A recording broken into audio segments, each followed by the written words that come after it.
Quiet. Just waiting for it to be officially Not 7 before you storm. It's officially 7:00. All right. I'd like to Right. call the Town of Hebron Town Council regular meeting to order at 7:00 PM. For those who are willing and able to join us in the Pledge of Allegiance.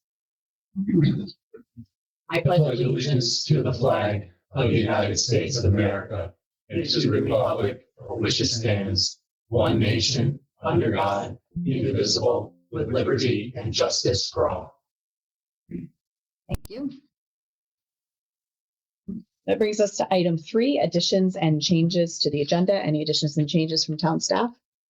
There is a change that the town council, I believe, would like to make under item 6 under appointments.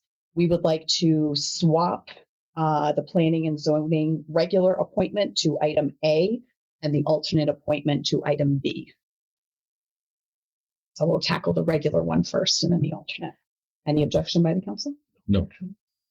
Any other additions or changes by the council? No. Okay, great. Thank you. That brings us to item 4, which is public comment.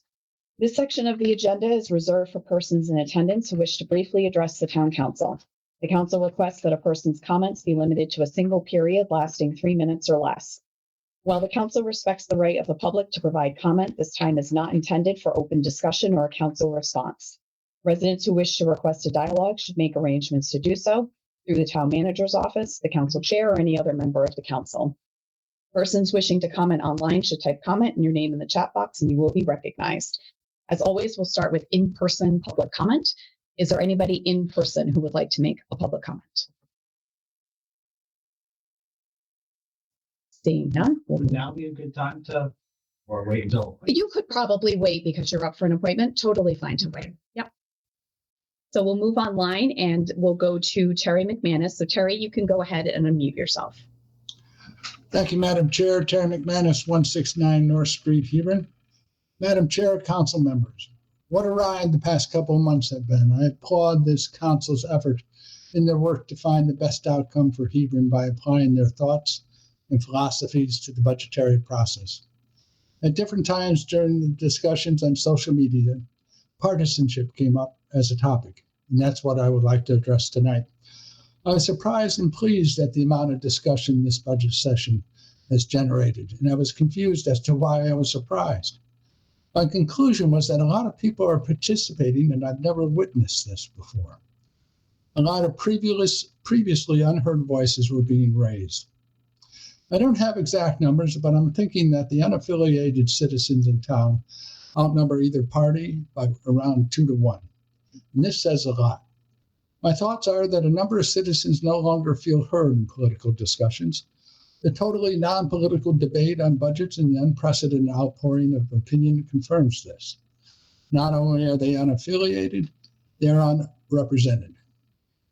I believe that we are seeing a decrease of relevance of the old party system. Not Democrat nor Republican input was being heard. It was citizens' input. My point for bringing this up tonight is you have a decision to make on whom to seat as a voting member on the P&Z Commission and whom to seat as an alternate. I've heard in the background that non-affiliated members will receive less consideration than affiliated. It has mostly been the habit of this town to replace party for party. I believe this is becoming less relevant to the citizens of Hebron. The town charter rules and the state laws address commission replacements, and I believe the only fast rule is an appointment cannot give the commission a supermajority. During charter review, this was discussed, and I believe it was decided not to require party-for-party replacement. I am here to endorse the appointment of Holly Havoc as a voting member of the commission. Ms. Havoc's long-standing commitment and work to the betterment of Hebron are well known by us all. This is not a reflection on Chad Livernos. I do not know him, but I think he would do an earnest job. But that's my point. I do not know him. And I know Holly because Holly has been a participant in many aspects of town government. To appoint only due to party affiliation, I believe is outdated and no longer pertinent to the needs of Hebron. Work, concern, and commitment for the town of Hebron is what is needed. Holly has demonstrated for years such commitment. Thank you, Madam Chair, council members. Thank you. Any other online public comment? Okay, hearing none. There'll be a second portion of public comment at the end of the meeting, as always. That takes us to item 5, which is good to know special recognition. And although he is not here, I'd be remiss to not acknowledge Andy Tierney's 30 years of service to the town. And so I have here a signed certificate just acknowledging his 30 years, not just as town manager, but also as our director of public works. And he also served as interim town manager as well. And so I'm sure that Donna and her team will see this to its rightful home. And today was his last day. And it's really the end of an era. And I know we're going to miss him. And I know that there's a lot of work coming up ahead to try to fill very big shoes. But I know that I'm grateful for his hard work and his service. And I open the floor to fellow council members who'd like to say a few words. I would just like to give him a round of applause.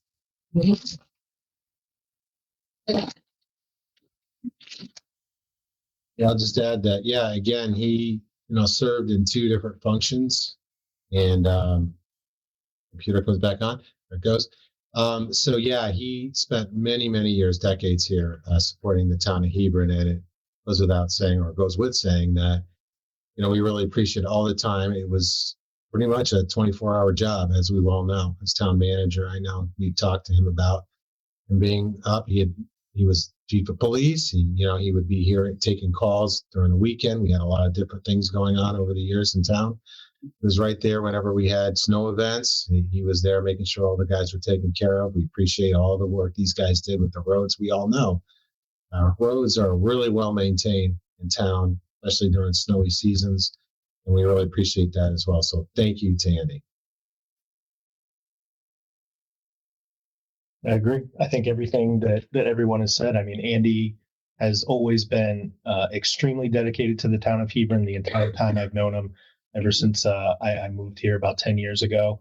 And he will be missed. And hopefully whoever comes in, to your point, those are awfully big shoes to fill, a lot of experience and a lot of knowledge that he brought to the job. The next person is going to have their work cut out for them.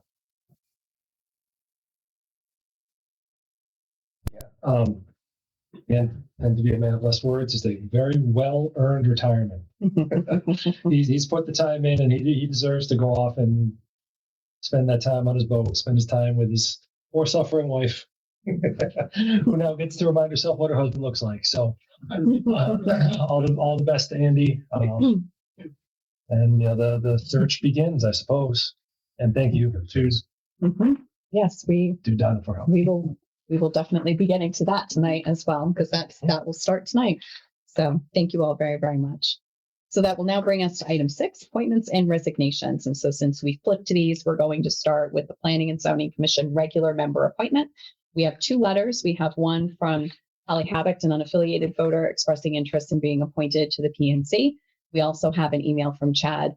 Is it Livernois or Livernois? Livernois. It is French. Okay, I had it right.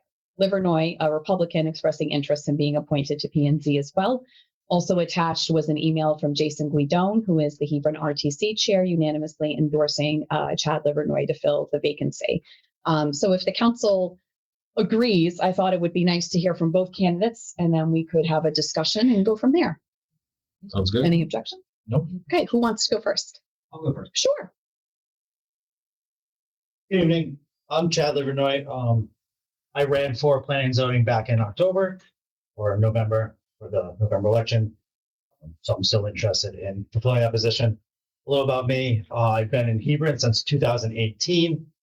I'm originally from Rhode Island, a small town, kind of similar. What small town? Exeter. Okay, I'm from Gloucester. Okay. So you know the story about Foster Gloucester, right? School. Sorry. Us Rhode Islanders, we have to connect. So anyway, Yeah, right next door. right next door. So I understand what a small town looks like, what it should look like, the charm, not growing too much. So I understand the thoughtful development, preserving character of the town, while also bringing us to the future. We can't stay forever where we are, but we got to be smart when we go there. After I left Rhode Island, I did 6 years in the Navy. I was a nuclear operator on a submarine. I was stationed out of Pearl Harbor, Hawaii. Then we moved here, got a job in Middletown, Connecticut at a power plant. The skills I learned in the Navy was discipline. We had a lot of learning, a lot of book learning, knowing rules, regulations, being able to fit inside of those rules and regulations. So I think that would help me in this position. It's not just knowing what the rule is, but knowing where to find it and how to make it work for the town and whoever else, whoever's applying for that permit. Hebron's growth remains, I will bring a thoughtful, informed perspective to ensure Hebron's growth remains smart, sustainable, and aligned with the values we share as neighbors.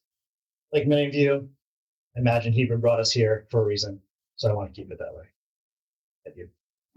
I have a question for you. Yeah. So, and I'm going to ask the same question to Holly as well, but you have to, so people can see you.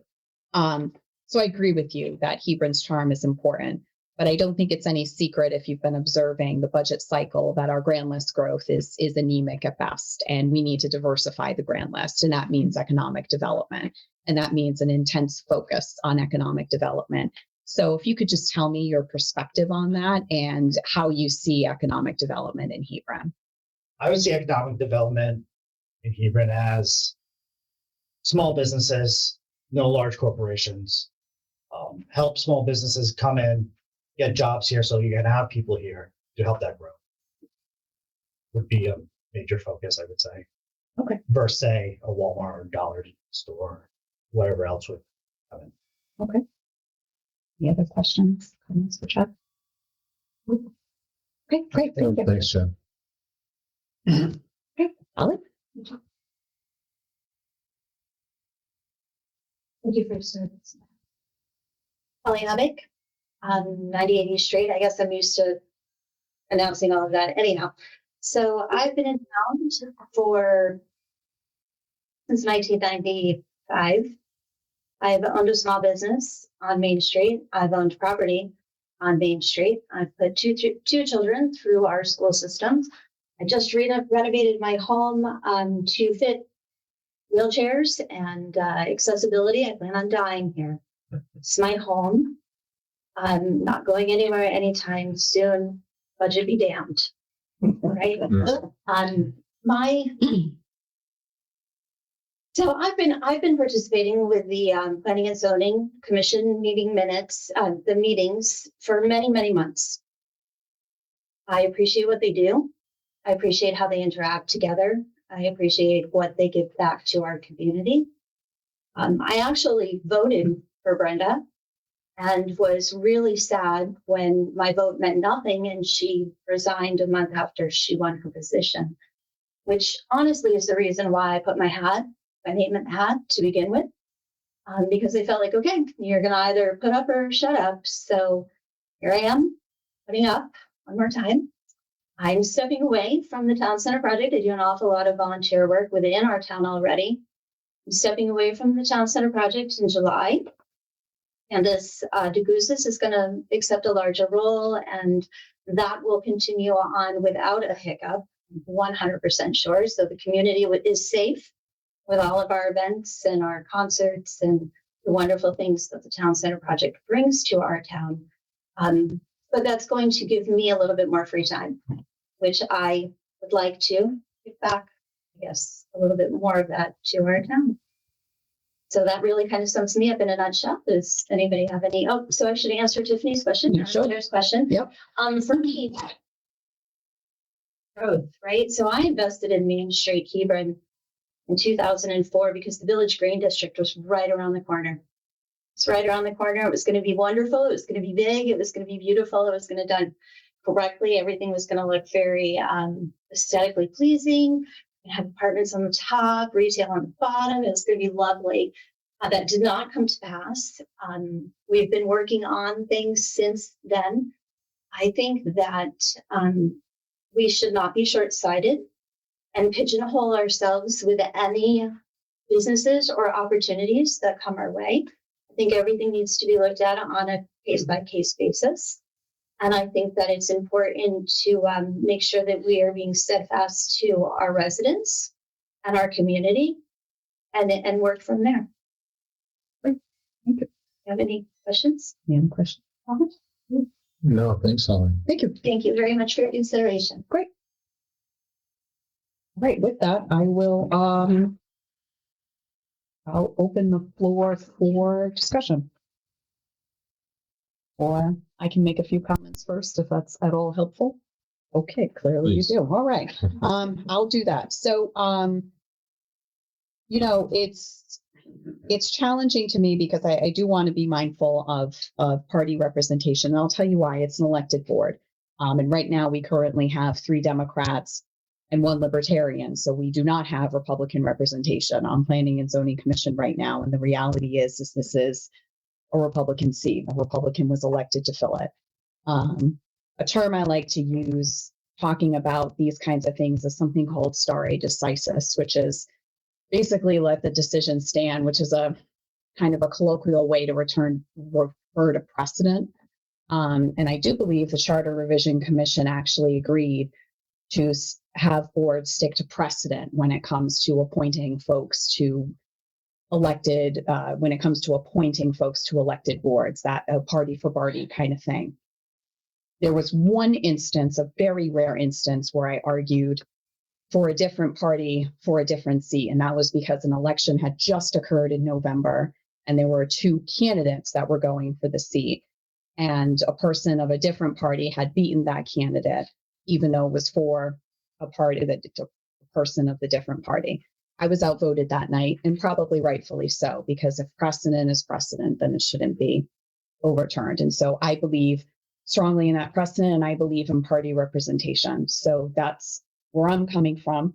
And so I'm kind of laying that foundation that is what I believe, but I am open to additional feedback from the council. And if someone disagrees, that's fine, but that is what I believe and how I'll probably be voting tonight. So happy for others to jump in. So I could jump in next, I guess. So I really appreciate Holly stepping up too, because, and I like what you had to say. This is the challenge, is who is voted in. What I want to address to what Terry said too. I want all of our residents to be able to run for office regardless of political party and win on the merits of their person and what they can, help with the town. And so I would encourage unaffiliates to run for office, right? And our challenge is that we have to make sure we balance what the voters voted for, right? And that's that party at the time. And, who's to say what happens in the future? But this is a difficult decision for me, honestly. It really is. I'm still thinking about it. But that is the precedent. So that's what makes this difficult for me.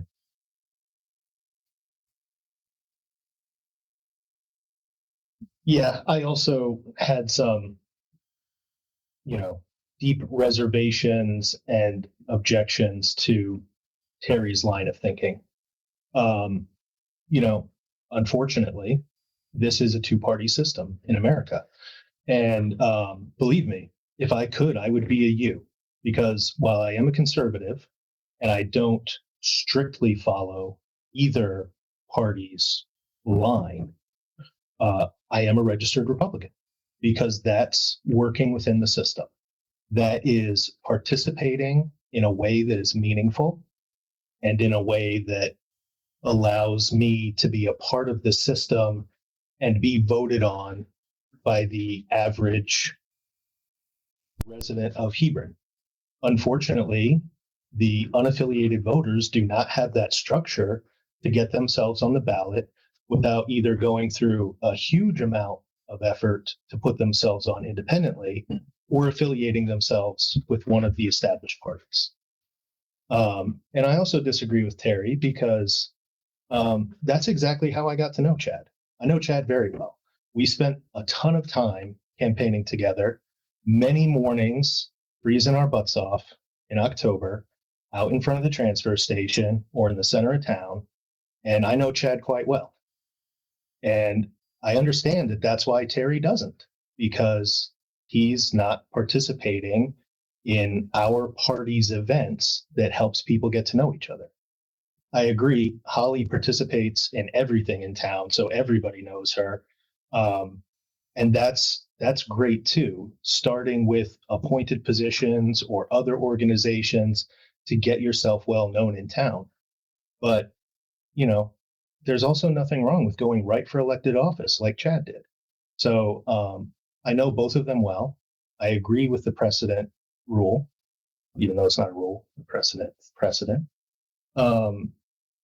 And, you know, as much as I think that both of them will serve this community to the best of their abilities, and, you know, I always want both of them to participate because Hebron benefits from their unique abilities and contributions. I am going to have to support Chad for replacing the Republican.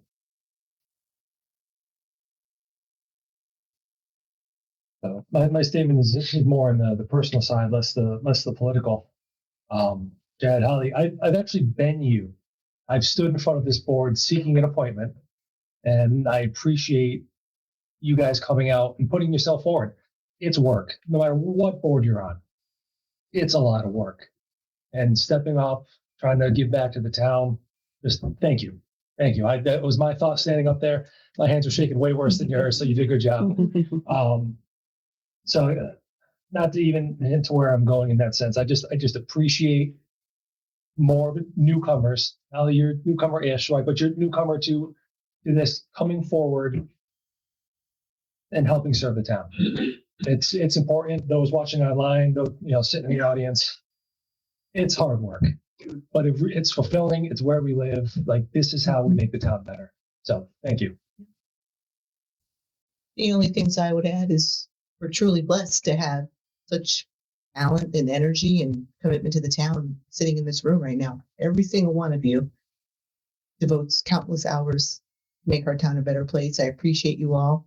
And I would say that in addition to that, I think diversity of thought, diversity of background, diversity of opinion is incredibly important, so that we can make Hebron a better place. And I have to agree with my colleagues at the table here. Precedent, history, and principles really matter here. And that's why we have to honor that. And I honor that too.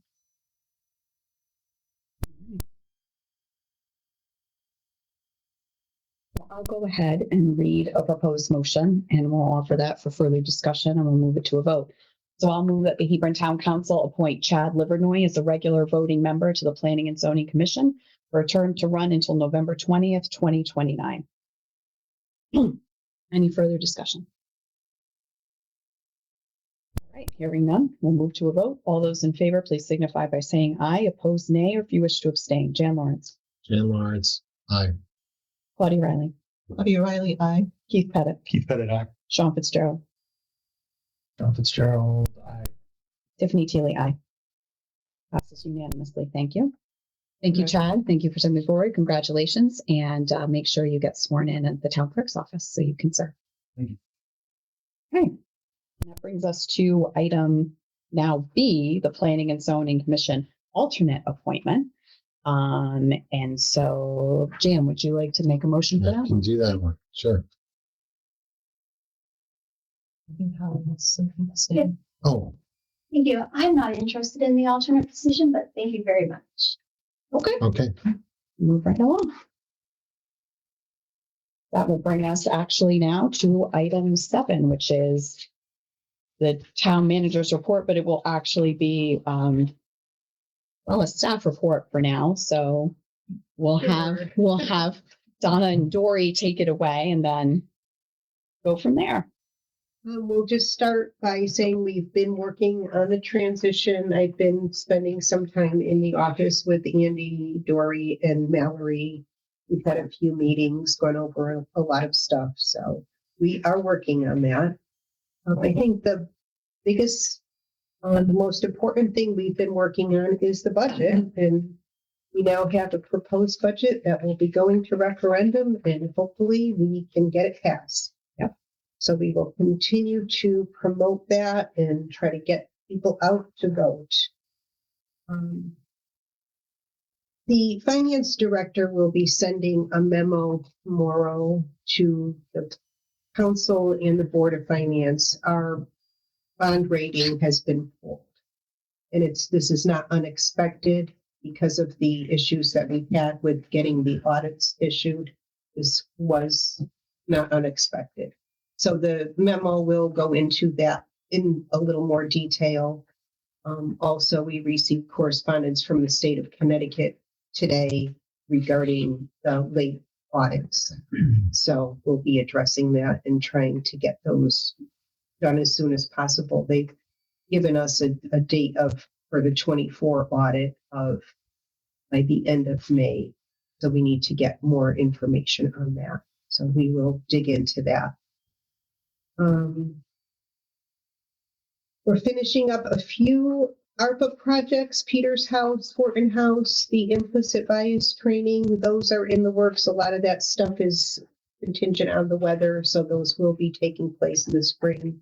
Lori has scheduled implicit bias training for over the summer.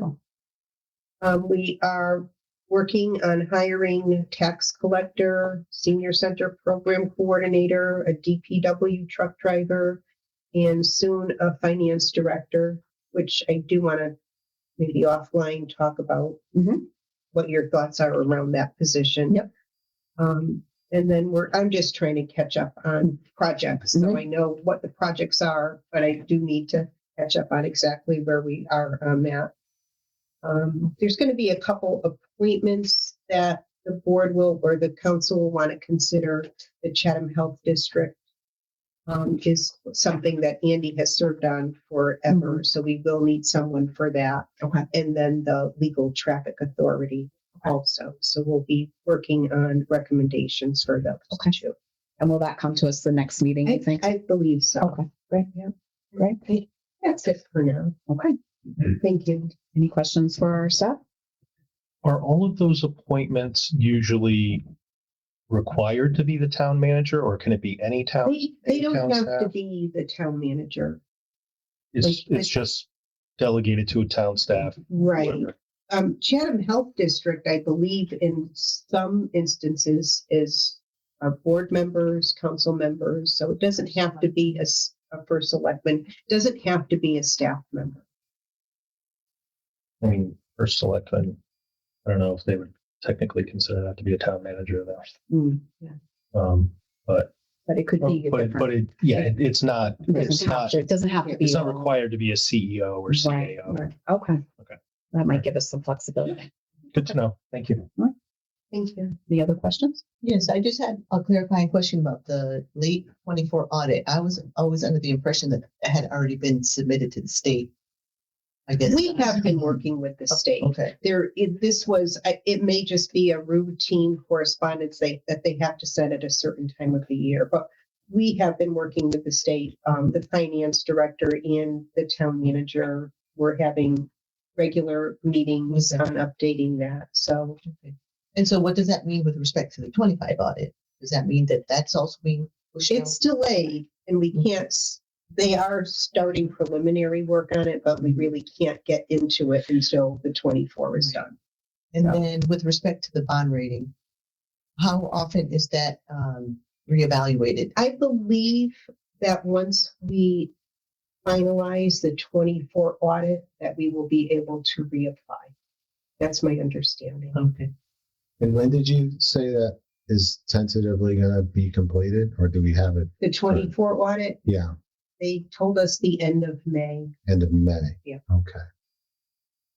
And originally it was going to be the end of March, right? Yeah. Okay. I think the situation in the tax office delayed it by having to do that forensic audit. It Understood. delayed the regular audit. So Okay. not a good situation, but we will get through it. Thank you. Thank you. We will. All set? Good. All right. Great. That brings us to item 8, which is old business. A lot of things in here we probably don't need updates on. American Rescue Plan, ARPA update. We already got a little bit of an update, so I think we're good there, unless there's any questions. No. Alrighty. 8B, Department of Public Works Action Committee update. There says there's no need for discussion or action at this time. I don't know, Keith, if there's anything or. I think we're sticking with our second schedule. meeting schedule. Just wanted to make sure because we've got the whole team here. So we do. Right in the front row. Yes, that whole team represents a lot of other building committees as That's a well. good point. Item 8C, revisions to employee handbook of personnel policies. Yes, this is a project that we need to resurrect. That Yeah. will start moving now that we're finally out of the budget mode. Correct. I mean, it was right up until Tuesday. It was right up until Tuesday. So we will resurrect that and get back to that as well. The homestead exemption ordinance, the only thing I'll say about this is that I think it's critical we do get back to this starting in the summer. So this is going to come to the forefront and more details to come on this, because what I'd like to do is potentially reach out to the city of New Milford and ask them how it's going and what their process was. Okay. So I will do some fact finding on my end on that to see what we can do. So with that, that very quickly takes us to item 8E, which is the Town Center Project America 250 update. And do we have an update? Thanks. Wonderful. Thank you very much.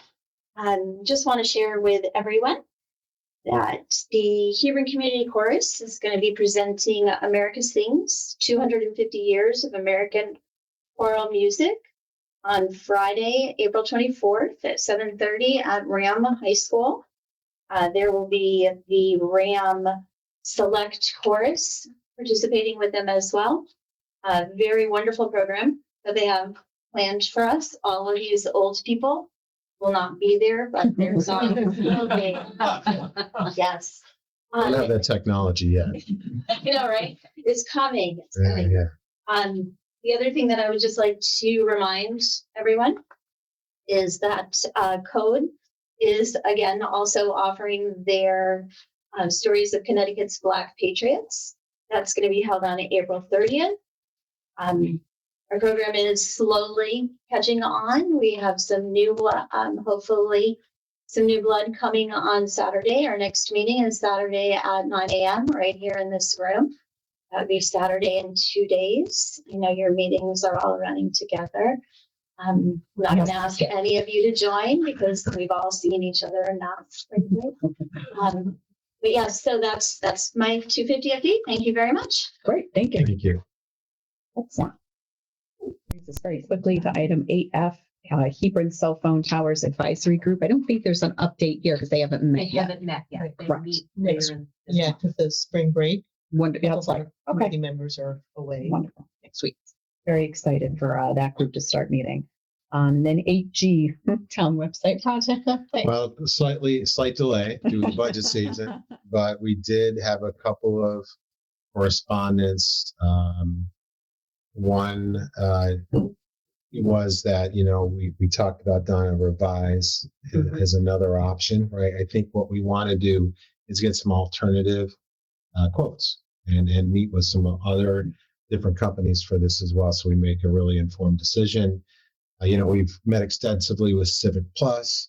Again, we are a little bit, our hairs raising on the back of my neck a little bit with these prices they're coming forward with. I think there's some room to negotiate there, maybe, but I guess it'll be really helpful to get some additional feedback from other companies. And Revise is another one, which I've seen other towns use, and those sites look really good too. So we'll continue to work on that as we go forward. I'd also like for you to meet with our current company, Yes. with Novus, to Yes. see what options there may be. That's a great with the idea, too. existing website to Yes. see if there's something we could do, like a refresh with them. That's another option for sure. What those possibilities. Absolutely done. Yeah, that's a great idea as well. Yeah, so we'll absolutely collaborate on all of that. So I appreciate your guys' support on that for sure. Great. We want to make your jobs easier too. That's the whole point. And make our website accessible. It's really important, right? We're Right. under the gun from the federal government. We have to make sure when people call up the websites, they can do, text to speech, that each picture has all text so they can identify what they're seeing on a page for those that are vision impaired. So we want to make sure we bring our town up to speed and more accessible, just intuitive to find things that you're looking for, right? I mean, I struggle sometimes getting the meetings open with the links to the actual meeting to open it up. I mean, this kind of stuff shouldn't be that difficult. I technically am an IT guy, so if I'm having trouble, then that should be a problem for everyone. Should be. So anyways, yeah, look forward to working on that with you guys going forward for sure. That's great. Good stuff. Thank you very much. Brings us to item 8H, any other old business from staff? Any other old business from the council? That brings us, brings us very quickly to item 9A, which is new business, interim town manager appointment, which is probably the worst kept secret of the evening. As we all know, Andy Tierney has retired from the town of Hebron, and it's appropriate for the town council to appoint an interim town manager, and the charter information is there for folks to read at home. I am beyond thrilled that the indomitable Donna Lanza has agreed to come back as our interim town manager. She was someone that deeply inspired me in my first 4 years as a select person. Her knowledge is unmatched. She is a consummate professional, and I know that from a morale perspective, it has meant quite a big deal for her to come back and to be with town staff again as we move through this transitional period. I'm delighted that she has agreed. I think she will be an enormous asset to all of us, and she's an enormous asset, as always, to the town. And so I'm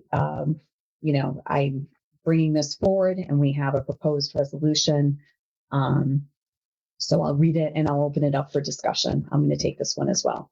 Sure. Be it resolved pursuant to section 601B of the town charter, the Hebron Town Council appoints Donna Lanza as interim town manager for a period of 90 days beginning April 9th, 2026. Discussion. I'm so grateful that you've stepped up to help the town of Hebron. We are extremely grateful to you and appreciate all the years of service you provided to Hebron in the past, and already seen the tremendous benefit you provided to us during budget season. You were very quick to answer many, many questions along with your team.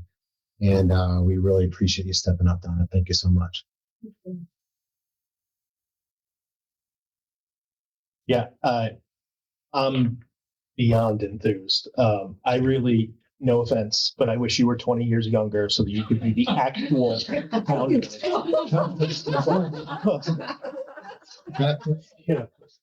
But I understand that I know you're retired, and it's very hard to unretire, even though you've agreed to come back and help us through this interim, which you don't even know how much I appreciate that. And exactly what everyone has already said, Donna is a font of knowledge, knows everything off the top of her head or where to get it. And, in my years in the town, I have, used all of the little tidbits that she's dropped to research and learn. And I have learned so much from Donna. I couldn't be happier. And thank you. I look forward to working with you. I unfortunately do not have a long career with the town council to have worked with you, so I'm Sean. I also echo my colleagues' remarks. Donna, you're goals. So thank you. Right. There's no further discussion. I'll move to a vote. All those in favor, please signify by saying aye. Opposed, nay. Or if you wish to abstain, Jan Lawrence. Jan Lawrence, aye. Claudia Riley. Claudia Riley, aye. Keith Pettit. Enthusiastically, aye. Wow. Took my line. Sean Fitzgerald. Sean Fitzgerald, aye. Tippy Teely, most enthusiastically aye. There we go. Wow. Thank you very much. Thank you.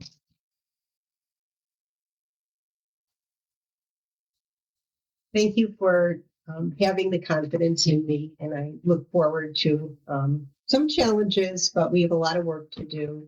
I know the people, the projects, and I look forward to the challenge. Thank you. Thank you.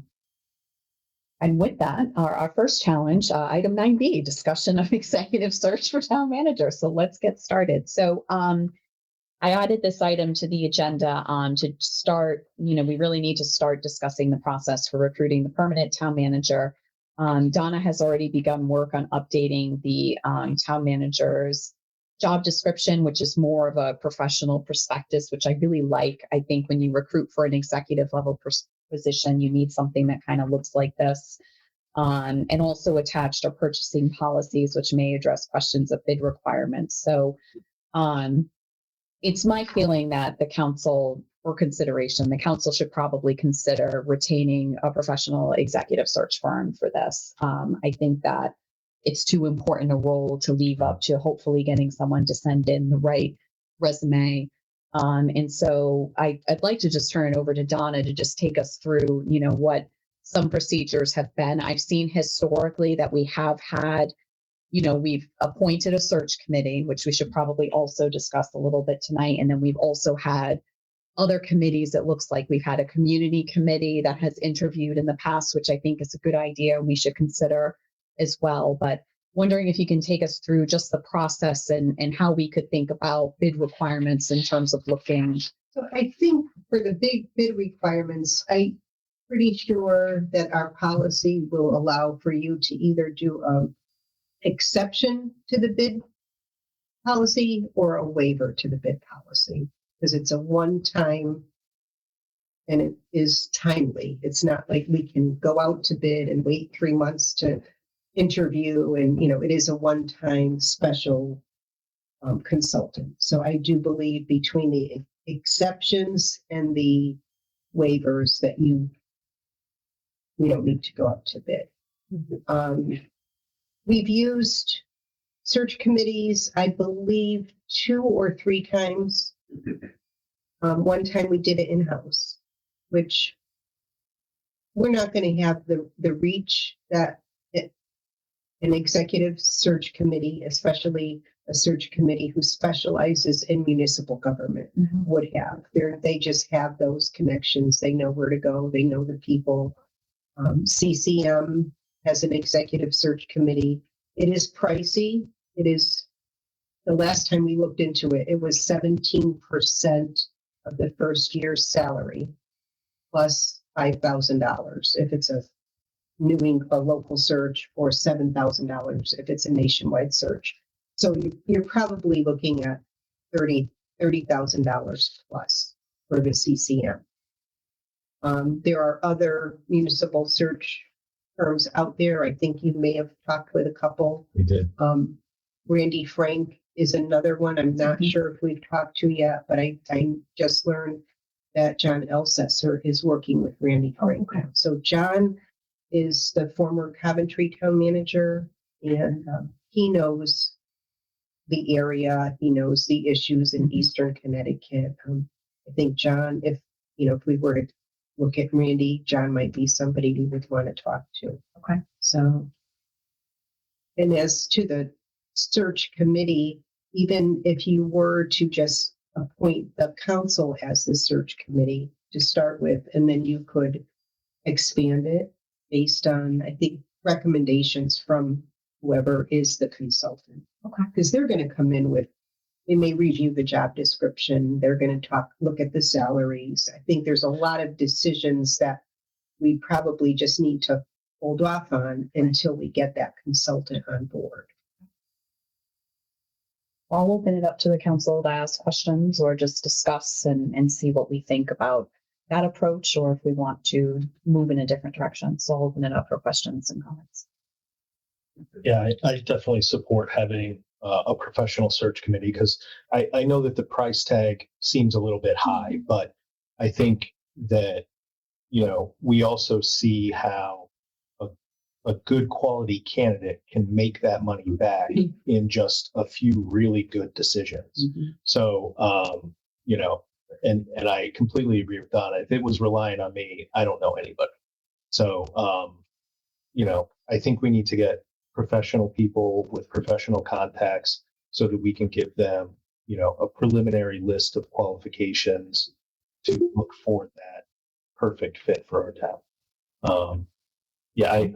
I don't see the cost associated with it as being an issue, because it's an investment, not an issue.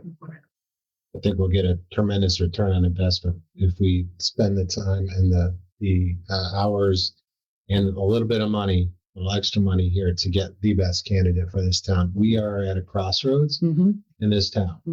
We know by this budget season, we need more businesses in town.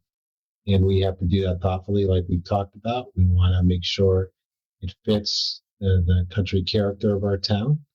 But at the same time, we have huge challenges with getting more housing in town, mixed use, having a nice green where we could have concerts, all those kind of things. We have a lot of property here that we need to develop thoughtfully. So having that type of leadership is really, really, really important.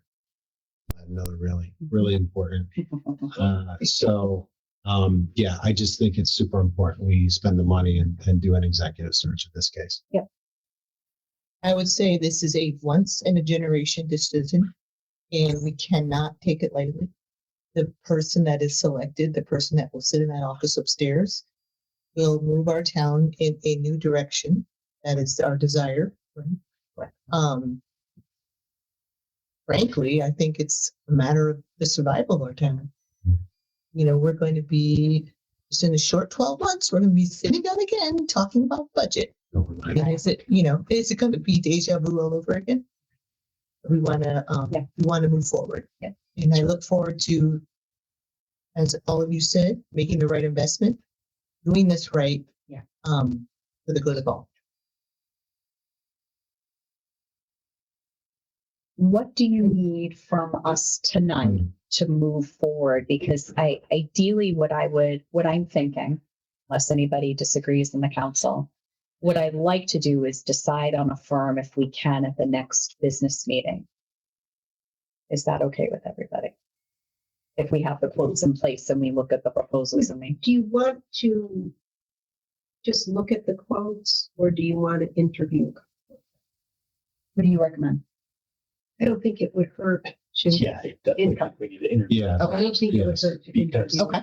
Yeah, I think just we should do shortlist 2 or 3 yes. and then have a couple interviews. We Okay. need to work up some questions and all that, so we have to Sure. prepare for that, right? Absolutely. So we have to meet, Okay. discuss So that let's work on that. Okay. for sure.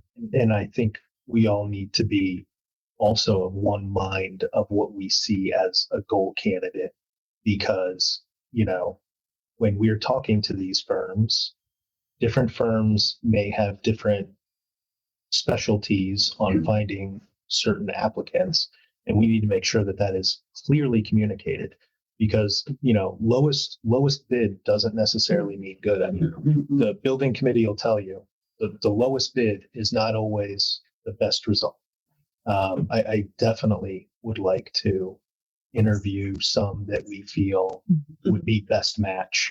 And I'm not, you know, yes, we need to be mindful of cost, but I'm not wedded to lowest bid, because I want somebody that is going to find our perfect candidate. It would be good to understand too, where they found candidates, right? Yeah. Yes. For which towns, and be able to talk to those towns and get that, you know, perspective from them as to were they a good firm to work with? Did they really get a good candidate? What were some of the things they did? Because we can learn how to conduct our. One of the things that the search. CCM offers, which I thought was interesting, is they have a 90-day guarantee. If the candidate does not work out within the first 90 days, they will do the search. They will redo the search. Wow. Wow. Yeah, but for those of us that work with the state, we all know that people can hold it together for 6 months and a day, and then you find out who they really are. Well, yeah. Are we proposing to interview these companies at a town council meeting? Like, what's the venue for this? Because I know trust is kind of the buzzword. Obviously the townsfolk, I apologize for calling you townsfolk, are not necessarily at a high point of trust in us as a government right now. Simply because of everything that's happened in the last couple of months. So obviously trust in this executive search firm is going to be very important. Obviously it's kind of the council's decision as to who we go with, who the final hire is. That little bit of extra transparency is probably a good idea to show that we're in good faith with the needs of the town. I don't know. We I mean, have the firms come in and do like a short pitch. 5. Oh, I mean, I would imagine online. I doubt we're Well, gonna get a representative. Yeah, there's, a lot of this is going to be governed by FOI because there's certain portions that are allowed to be public. And there are certain portions, like when we talk about the broader, yes, like choosing a firm, we could think about having that be open.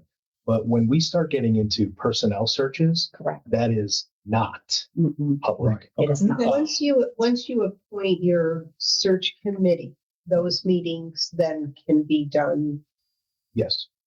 without being noticed, without being open to the public. And when you're reviewing candidates or talking about candidates' credentials, that definitely Yeah. needs to be done.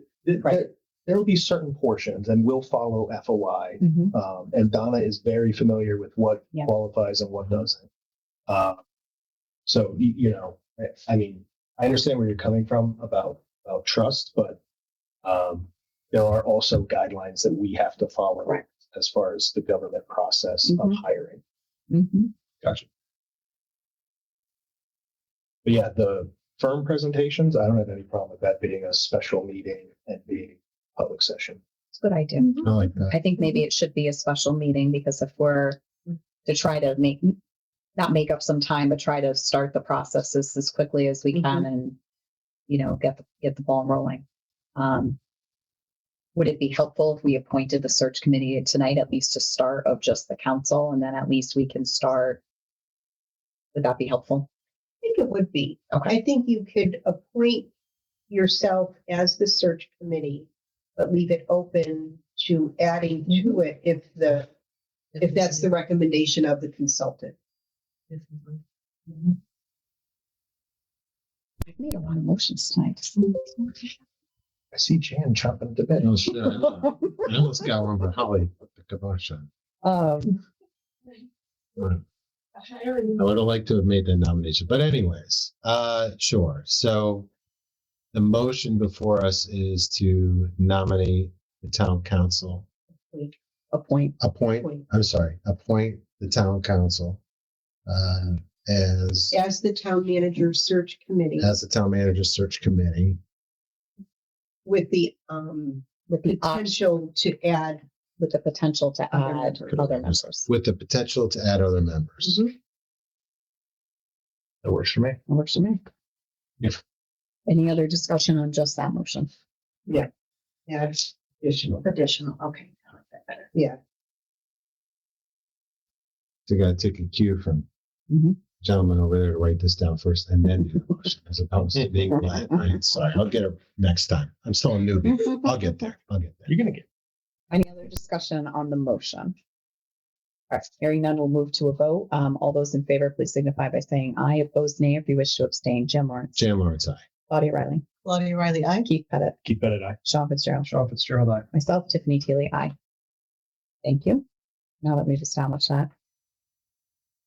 Okay, so I think the action items are we can move forward. We can start setting up the firm interviews. Now that we've established a search committee, I think we can go from there. Very good. Thank you. Thank you. Anything else in this topic from the council before we move on? No. All righty. Here we go. Journey ahead. We'll now move on to item 9C, which is the Kerma Stabilization Program Commitment Letter. We have a letter of commitment for the 3-year budget stabilization program between the Connecticut Interlocal Risk Management Agency for the town of Hebron and Hebron Board of Education with a term of July 1st, 2026 through July 1st, 2029 for council review and possible action. We also have in virtual attendance our representative Lindsay Struski, senior underwriter at Kerma, to provide an overview of the town's insurance portfolio. What I'll ask is I'll ask Claudia to just read the motion, then we'll open it up for discussion and Lindsay to hop on and present what she'd like to. So Claudia, would you mind reading that? Move that the Hebron Town Council approve the 3-year budget stabilization program between the town of Hebron and the Connecticut Interlocal Risk Management Agency and authorize Donna Lanza, interim town manager, to sign the letter of commitment for the 3-year budget stabilization program commencing on July 1st, 2026. So I think at this point, I would turn it over to Lindsay if she'd like to, if she'd like to say a few words or fill in any information she thinks we might need before we move to a vote. Yeah, sure. Thank you so much for having me here this evening. As you mentioned, my name is Lindsay Strusky. I'm an underwriter at Kerma, and we provide both the workers' compensation and liability auto property insurance for the town of Hebron and Hebron Board of Education. For anyone who doesn't know, Kerma is the Connecticut Interlocal Risk Management Agency. We are an insurance pool in the state of Connecticut, and we only provide coverage for municipalities in the state of Connecticut. So because this is the only business that we write, everything that we do in underwriting, claims, risk management is tailored specifically to our towns, cities, boards of educations, and local public agencies. You have a dedicated team, all of who are located right here in Connecticut. We are member owned and member governed. So again, everything we do is at the guidance and direction of our members. And we're always looking for ways to expand on what we offer to address the ever-changing needs of our communities. So one of the programs that we have is the Liability Auto Property Budget Stabilization Program, which I am presenting to you tonight. This program provides you with both budget stability and predictability for the next 3 years. So the 3-year period would start July 1st, 2026, and then go through July 21st of 2029. So the numbers for the next 3 years, for 7/1/2026, it would be a 1.5% increase. And then for years 2 and 3, a 3% increase. The important thing to note here is that those numbers are a maximum. They are caps. We guarantee that for the next 3 years that is the most that an increase will be. And we are constantly analyzing and looking at everything to see if we can reduce that number. But again, that is the max. Okay, great. Thank you, Lindsay. Thank you for being here tonight. I'll open it up to the council if anybody has any questions. I was just, because we are kind of in let's call it a transition period. Not so much with our administration, even though that's true too, but also with how we are managing our property. I was wondering, Lindsay, if you had any examples, because this agreement talks about reserving the right to terminate or modify if the town possesses unmanaged high-risk exposure or fails to implement risk mitigation guidelines. So if you could kind of expand on how would CIRMA give us a risk, evaluation and provide suggestions to us? And do you have any examples of where this may have happened to other, towns in the past where they had an exceptional risk that either required a modification or a termination of your relationship with them? So I will start with the second piece of kind of terminating, or if something extenuating came up. We've never had that happen. We're really always looking to help our communities, not penalize you. So we do have a team of risk management professionals that can come out, do a risk evaluation, listen to what you need, tailor trainings, do property risk evaluations, those types of things if there are certain areas you want help with. When there's language in there talking about, you must comply with this, you must do this, we just want a commitment from you for the 3-year term that if an issue does arise, you're willing to hear what we have to say. You're willing to work with us. We understand that, in budget uncertainty and everything going on, it's not going to be an overnight fix that, something comes up and you're just going to dump money into it to fix it quickly. We're here to work with you, work through it. We want to make your community better. So it's always kind of a give and take and a a teamwork approach versus you have to do this. If you don't, that's it. And we have in the past taken advantage of their risk assessment program. They have come out and visited our different locations. They send representatives sometimes to our safety committee meetings. So we definitely work hand in hand with them. Great, because that's exactly what I think we should be taking advantage of, because anybody with some outside expertise that can come in and let us know what we can work on and what we can improve. I'm all for improvement. So thank you very much for the explanation. And I will just mention that all of our risk management services, there's no additional charges for any of those. Those are part of what you get as being a KERMA member. Any other questions from the council? No. Right. Hearing none, we'll move to a vote on the motion. All those in favor, please signify by saying aye. Opposed, nay. If you wish to abstain, Jan Lawrence. Jan Lawrence, aye. Claudia Riley. Claudia Riley, aye. Keith Pettit. Did we read it? Yeah, Claudia read it. Sorry, I did not write it down. Keith Pettit, aye. Okay, Sean Fitzgerald. Sean Fitzgerald, aye. And myself, Tiffany Teely, aye. Thank you, Lindsay, for Thank you, staying on. Thank you, Lindsay. All right, that brings us to item 9D. Everybody's favorite topic, budget update, communications, and approve the explanatory text flyer. So we have a copy of the budget transmittal and summary of the town council's recommended budget, which was submitted to the Board of Finance on March 28th. We also have a summary of the Board of Finance recommended budget. We have budget adjustments to the town government line, which we'll need to approve at a later date. And then we have an update on the final Board of Finance referendum, which will be provided at the meeting, which we have here. So at this time, we need to discuss and decide on budget communication tools to be used for the May 5th budget referendum, including the flyer, the budget ballot question format, exit poll advisory questions, and other communication on social media. So we have proposed ballot and advisory questions.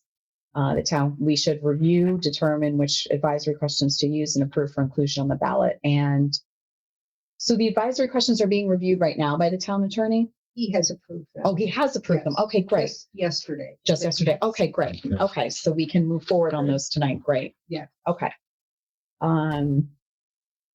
So would we like to start with the flyer or with the advisory questions? Because they're two separate resolutions here. We want to start with the questions first. We do the questions first because the ballot questions are part of the flyer. So I would do the questions. All right, let's do the questions first. That is, in the agenda. Okay. So we found out, which was really exciting, that we can do a third option of just right to the budget. So right now we have 5 non-binding budget advisory questions, which are optional. The public can choose to participate or not. The town budget is too high, too low, just right. The Hebron Board of Education budget is too high, too low, just right. And we ask the same questions of the town CIP, the RAM budget, Hebron's share of the RAM budget, and Hebron's share of the RAM CIP budget. So those are the 9 non-binding budget advisory questions as they stand right now.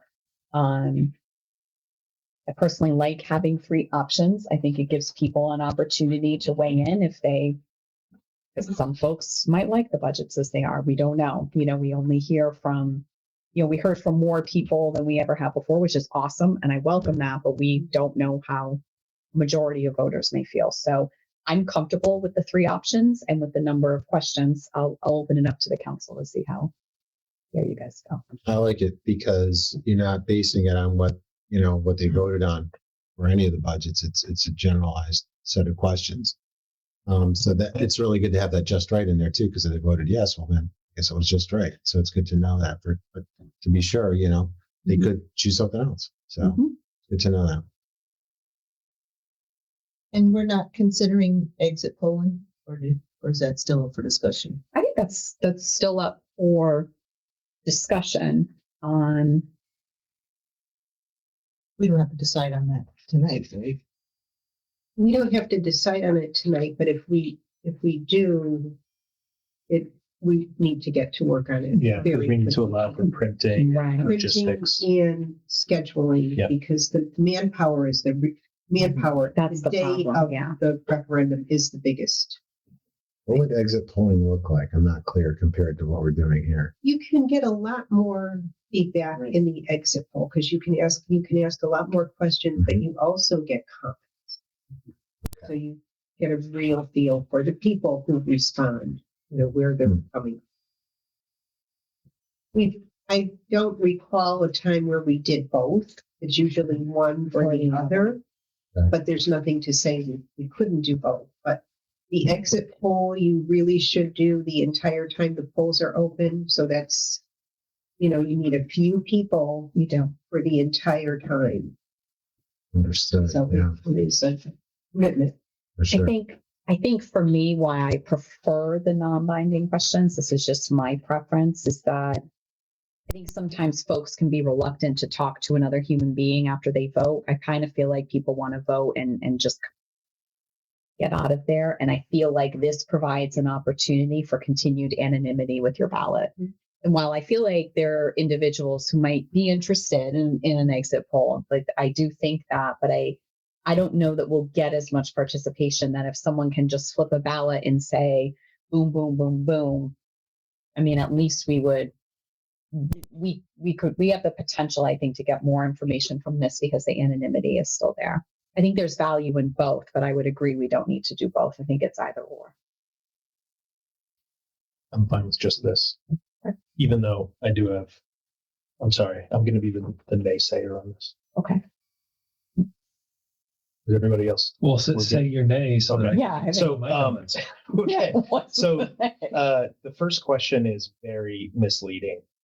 So the Yeah. town budget is all inclusive. That's a good point. And so somebody's going Yeah. to say too high, and then they're going to say too high for Board of Education, but maybe they just mean Board of Education, Right. or maybe not.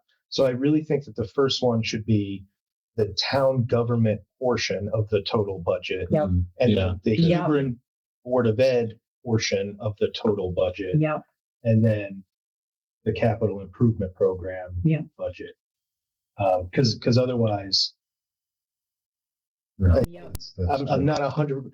We've had that issue in the Yeah. past where Yep. we've gotten results and we're like, well, now we can't interpret them because Right. they're vague. Yep. Mhm. So That's a good point. I'd like to be less vague. I agree.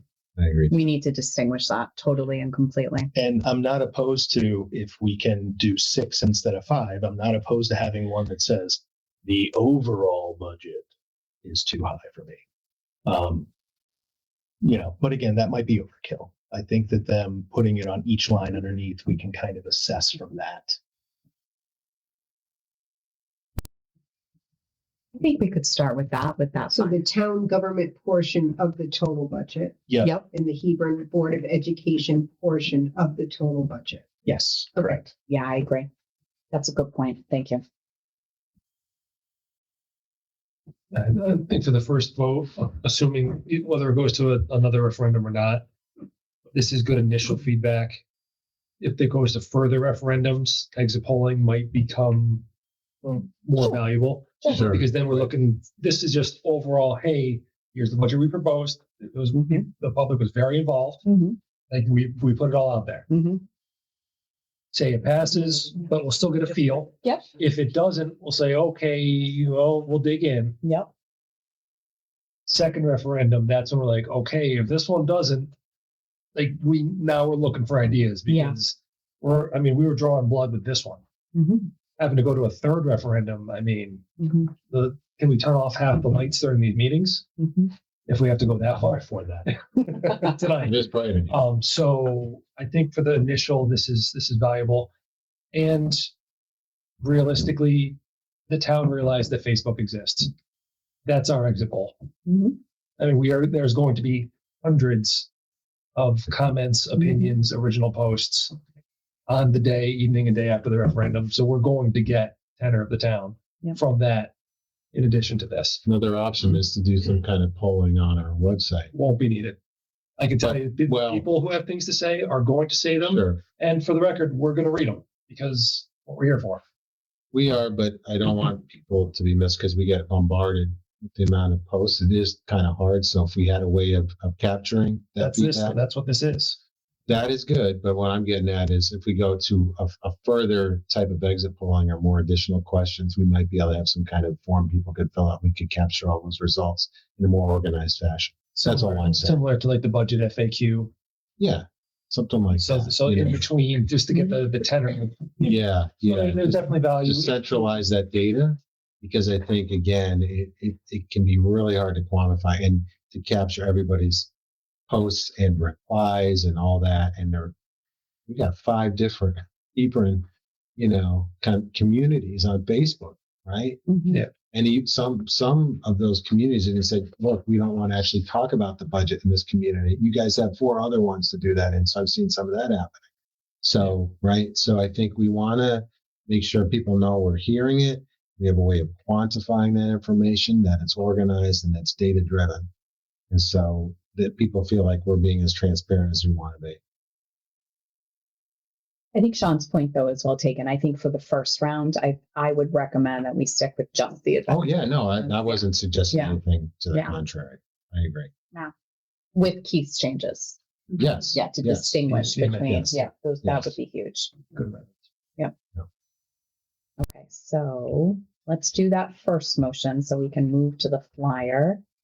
So now it's definitely Keith's turn. And that includes the 2. Yep. ballot So we have to read that questions as well. whole page, correct, as part of the You motion? don't have to read the actual questions. I think just the resolution covers it with the changes as amended. Okay. Yep. So, be it resolved by the Hebron Town Council that the budget questions and advisory questions as amended be included on the FY 2026-2027 budget ballot as, Which, I right, should have you said don't as have to amended on that repeat it one. all, Sorry. but it is, Yep. will be that. As amended. Okay. That's it, because I don't need that second part. That's right. Okay. Okay. Any further discussion? Hearing none, we'll move to a vote. All those in favor, please signify by saying aye. Opposed, nay, or if you wish to abstain. Jan Lawrence. Jan Lawrence, aye. Claudia Riley. Claudia Riley, aye. Keith Pettit. Keith Pettit, aye. Sean Fitzgerald. Sean Fitzgerald, aye. Myself, Tiffany Teely, aye. Thank you. So now we can move on to the resolution to authorize the explanatory text flyer, which will have those. Yeah, it just says there will be non-binding budget advisory questions. I see that the Board of Finance Chairman's edit was made here to reflect the found RAM credit, so that's good, and that should stay. I didn't have any changes to this. Pretty standard to what we usually do this section, right? Yeah.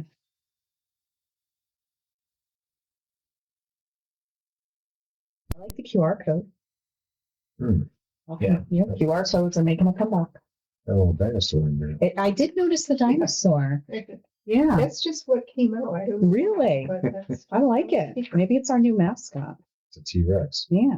Well, see, we got Hebron budget at HebronConnecticut.gov. So there you go, Jan. Mhm. Centralized data point. That's right. Man. That's right. That's what I'm talking about. Well, this looks good to me.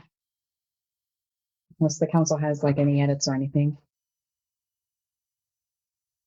That will be distributed in the River East on May 1st, the Friday before the vote. Okay. It's an insert in the River East. Okay. Good. All righty. Who's ready to take that resolution? Claudia or Sean? Unless Keith has it open. He's gonna take it. Finish it off. All right. I was going to repeat. Be it resolved that the Hebron Town Council authorize an explanatory text flyer be distributed for the fiscal year 2026-2027 budget referendum. Any further discussion? Hearing none, we'll move to a vote. All those in favor, please signify by saying aye. Opposed, nay, or if you wish to abstain. Jan Lawrence. Jan Lawrence, aye. Claudia Riley. Claudia Riley, aye. Keith Pettit. Keith Pettit, aye. Sean Fitzgerald. Sean Fitzgerald, aye. And myself, Tiffany Teely, aye. Thank you both. Great work. Thank you. We're moving ahead to May 5th. There we go. All righty. Now we are at item 9E, approved donation of 1996 International Fire Engine to the Hebron Lions Club. So we have an email from Chief Peter Starkel requesting the council donate the out-of-service 1996 International Fire Truck to the Hebron Lions Club for reasons stated therein. Claudia, do you have that motion handy? I do. We'll read that and open it up for discussion. Sure thing. Move that the Hebron Town Council donate the 1996 International Fire Truck, VIN number 1HTSDABR0TH301145. Doesn't beat that night that you were saying all those Oh, thank you. Southwest way too. They come to my mind. And I like that you got the zeros. There was not always. So nice job. Okay. At least I'd have to say all those Degrees. alpha, minutes. gamma, beta, whatever. Right. Yeah. Okay. I digress. So move the Hebron Lions Club and authorize Donna Lanza, interim town manager, to sign any necessary documents. Okay, great. We have anyone here that wants to say a few words or talk about? Sure, come on up. Don, I don't think you realize that with your new position, you get to hear from us all hours of the night. That's just the perk. You're going to enjoy. But anyway, as the chief stated, we're looking to offload the sinking ship, so to speak. We did nose around a little bit, see if there was any value in potentially putting it out to sale. But 20 years is about the cutoff, so 30 years isn't even a consideration. The fact that we can't get parts for it, the suspension parts are no longer available. They have to be manufactured. You can only imagine the cost of that. So with the generosity of the Lions in purchasing that last truck for us, which has been a godsend, we thought it'd be neighborly to offer them the sinking ship, so to speak. Mm-hmm. So it is a 96, it's 30 years old. The pump is in halfway decent shape, and that's really what they have the truck for. They have an old truck of ours that they received probably 40 years ago that is no longer mobile. It's pretty much going to be buried where it sits. So this comes in handy around fair time. They soak the tracks, they soak the paths, and irrigate as necessary. So we appreciate you guys considering it, and hopefully we can get it to them. Have any objections or questions? Any questions, comments from the council? I mean, the Lions want it, right? Oh, we haven't asked them, just want to get rid of it. They got a lot of land. They could just stick it behind some trees. Yeah. If they want it, it makes sense. I mean, Yep. Absolutely. Yep. Anything else? No. We'll move it to a vote. All those in favor, please signify by saying aye. Opposed, nay. If you wish to abstain, Jim Lawrence. Jan Lawrence, aye. Claudia Riley. Claudia Riley, aye. Keith Pettit. keep that in eye. Sean Fitzgerald. Trumpet zero black. And myself, Tiffany Teely. Aye. Thank you so much. Thank you. Thank you, guys. It brings us very quickly to item 9F, adopt resolution authorizing the 2025 Emergency Management Performance Grant. Because for the period from 2025. So this is an annual grant application which provides funding for the emergency management operations of the town of Hebron. Sean, do you have that resolution handy? We'll read it and then I'll open it up for discussion. Okay. Yes, Chairwoman. Resolved that the town of Hebron may enter into, with, and deliver to the State of Connecticut Department of Emergency Services and Public Protection, Division of Emergency Management and Homeland Security, any and all documents which it deems to be necessary or appropriate, and further resolved that Donna Lanza, as interim town manager of the town of Hebron, is authorized and directed to execute and deliver any and all documents on behalf of the town of Hebron, and to do and perform all acts and things which she deems to be necessary or appropriate to carry out the terms of such documents. This authorization is for the EMPG grant for the performance period of October 1st, 2025 to September 30th, 2026. Great, thank you. I don't know, Donna, if you have anything that you want to add here for us for some of our newer members. I mean, this is pretty standard. I Yeah, remember. this is an annual grant that supports the emergency management program. We used to have the actual grant in your package, but now it's all online. Oh, great. So, Okay. Even what's here. Paul Bancroft is doing a good job keeping that department going, and he will submit this after you approve it. Okay. Any questions, comments from the council? Hearing none, we'll move to a vote. All those in favor, please signify by saying aye. Opposed, nay, or if you wish to abstain. Jan Lawrence. Jan Lawrence, aye. Claudia Riley. Claudia Riley, aye. Keith Pettit. Keith Pettit, aye. Sean Fitzgerald. Sean Fitzgerald, aye. And myself, Tiffany Teely, aye. Thank you. And now it's item 9G. So it's review of the Bureau Veritas facility condition assessment reports. And it is definitely time for Richard Steiner because we haven't heard from him yet, and Mal. So let's have you guys come up and We stand for what we're saying. You want us over here? Okay. you are just used Richard's gonna to. start tonight. All right. He's gonna give you the overall, and I'm gonna give you the bad. Oh, good news, good news. Good news. Only good news tonight. Good evening, everyone. One of the first things that I wanted to address is a comment that a former selectman made, both in this room and also in writing. And he made the statement that one of the reasons why Bureau Veritas, when we did receive proposals, was so low was that they were using it as a hankering to work their way in to provide architectural services, which is not the case. First of all, there was an RFQ, an RFP was issued. It was competitively bid. There was a de-scope session with Bureau Veritas, and Mal was in the room, and all the boxes got checked. But more importantly, they provide no architectural services. They do have architects on board, but they're used to be evaluators at municipal facilities such as ours. So I wanted to clear that up in case that reappears as a comment as we again look at Bureau Veritas. Okay. But again, when they came to Hebron, they looked at all 13 buildings. The folks they sent down, architectural backgrounds, mechanical background, very diverse. As they looked at the properties, one of the requirements for them was that they had to meet with the appropriate state. Where they arrived and went through a facility and they did not, the committee said, well, guess what? We have a cup of coffee waiting for you. Come back and meet with the stakeholders, because it's really important that although you look through the site, the building, access, you need to meet with the folks that are running, whether it's town office building, senior center, et cetera. So that's the thing that I want to kind of impress. It wasn't just them coming in and walking through and not having the discussion. There was very lengthy discussion with all the appropriate stakeholders. And there was like a pre-survey questionnaire that was sent to the 13 different municipal stakeholders.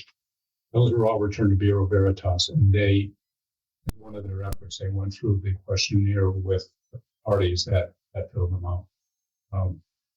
So it wasn't that they just kind of drifted in. They really had the expertise. And the other thing I want to point out is the company's been in business doing this for over 200 years, and that's all they do is evaluate not only municipal facilities, but private corporations that want a fresh look beyond their own facility manager so that they can get a vision of, space use, remaining useful life of equipment and things of that nature.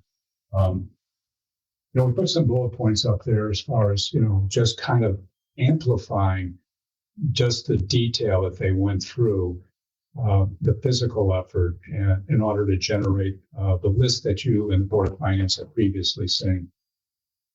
You think of anything that Mike should add before we jump? No, I think if we go to this page, you can see that these are the things that they looked at. They looked at the buildings, they looked at the components.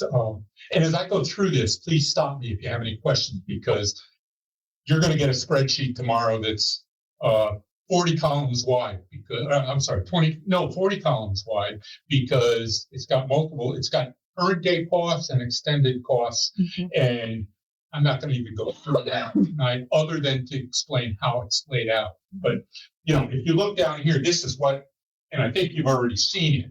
You've got the full document that has over 1,200, it's close to 1,300 items of work that should be done to the buildings over the next 20 years. And I'm going to break that down a little bit more for you, but they've looked at the life cycle, they've described the action for each item that needed to be taken, and the 2025 costs.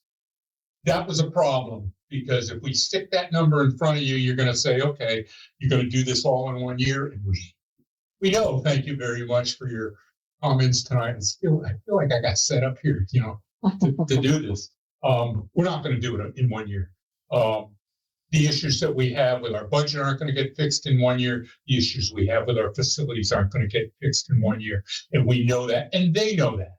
So the good news is going forward, and we're going to have to figure out how we do this because, again, I know you guys tried to put a facilities manager in there, but we now have a database that we can use in perpetuity, where as we complete things, they can come out. As we discover new requirements, they can go in. So that if we eventually, I'm sure we will get to a point where we have somebody that's managing and focusing on our facilities, and they'll be able to have a constant current view of it. We won't have to go through this, and we may for various other reasons, but we won't have to go through full facility reviews. It's like we did something 10 years ago. We haven't done anything since. Oops. Well, where are we today? Well, we tried, the previous town staff tried to do evaluations. And okay, so we've got this evaluation 5 years later. What's been done on it? Well, what is new that hasn't been added to it yet? This will give us a living document. So we need to figure out how we're going to manage that going forward. So we can go to the next page. You've just got snapshots of 3 different tabs that are going to be in the spreadsheet you received, and I'll send it tonight when I get home. And this is, don't go back. Sorry. Go back. And one more. Okay. This is the first tab. And this is what we got from there. I've prettied it up with colors a little bit, but this is just years. And it goes all the way out to 2045 years. And this is the Bureau Veritas cost in 2025. Now, what projects? These aren't the individual projects. They broke it down by facilities. Your spreadsheet not only has this, but it has it broken down further. But this is a high level tonight. We're not going to discuss any particular projects because we need you folks to help us determine a direction.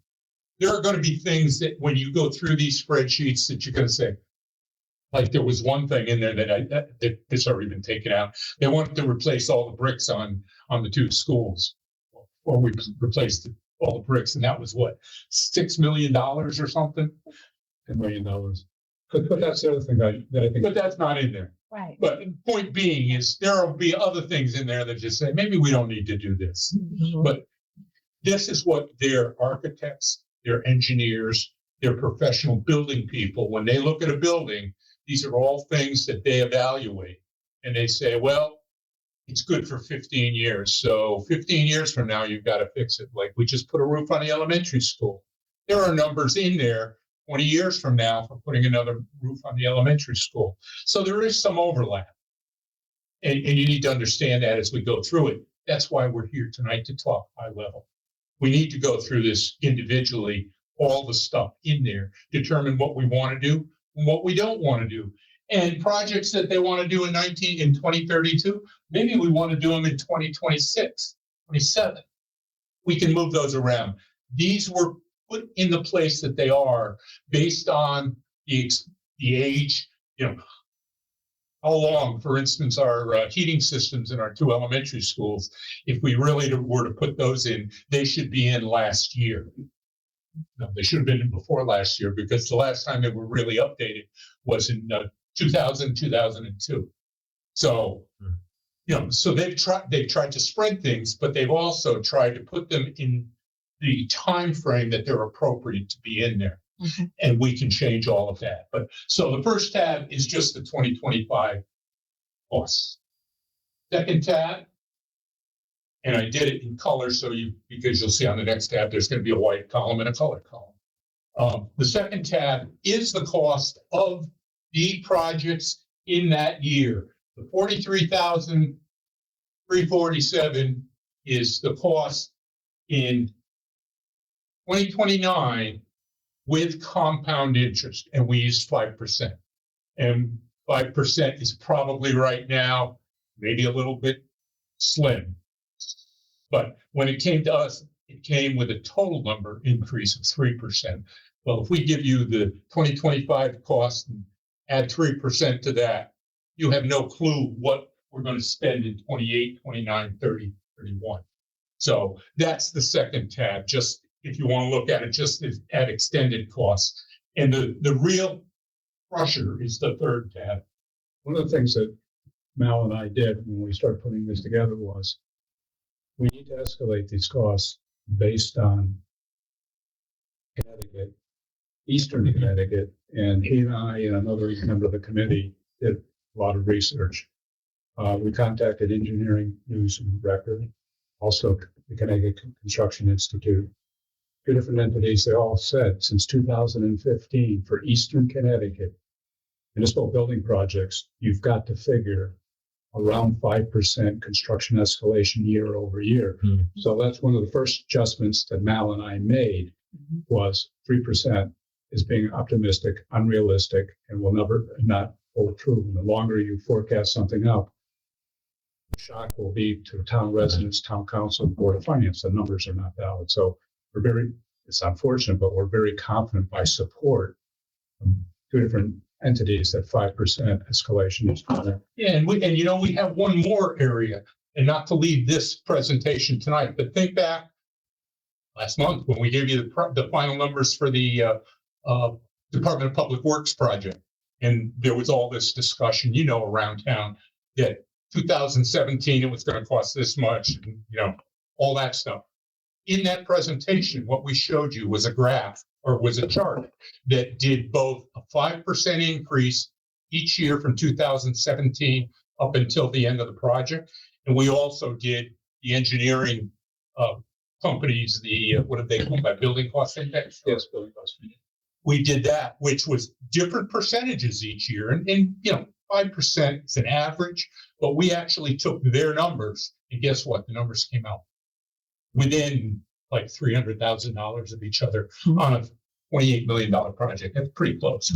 So, Richard and I think we're fairly comfortable in the current environment that 5% is probably, at least for the next 4 or 5 years, is probably accurate. Who knows what's going to happen down the road? So the third tab gives you the numbers in 2025. And this is with 1 year compounded interest. This is with 2 years. So a $25,000 project in 2020, $25,000 cost in 2025 is going to cost $28,000. And when you get that spreadsheet and you start looking at the numbers out 30 years, out in 2040, 2042, some of those numbers are huge. And you'll get the flow, but this is just so you can compare. If we wait how many years to do project X, how much is the cost going to grow?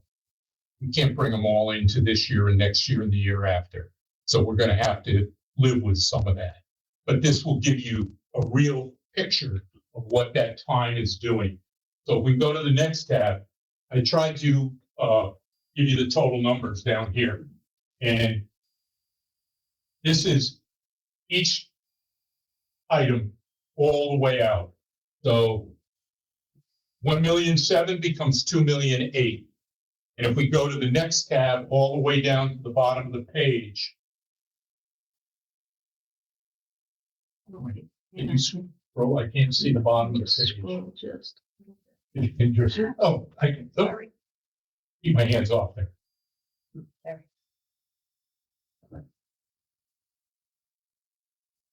Will this drag it down? There's to a the little bottom? scroll bar on the right there. Yeah. I think he's got a left click and push I it think up. you've got to minimize that. I was able to push mine up. I know the number. Okay. I think you can just tell. The Bureau Veritas number is about $39 million of all of their projects. Okay. When we extend that out over the 5-year compounded interest, 5% compounded interest every year for 20 years, comes out to $63 million. So it goes from 39 million to 63. So if we go to the next page,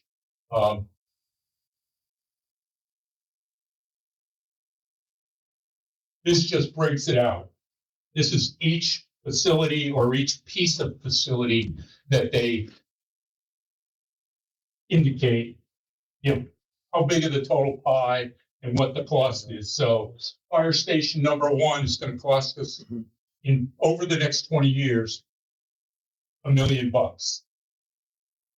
Burn Hill Park, the building, not the park, just the operations building, is going to cost us $3.2 million over the period of time.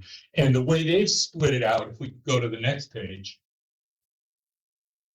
when you combine all those projects together in a year, this is the money you're going to need each year.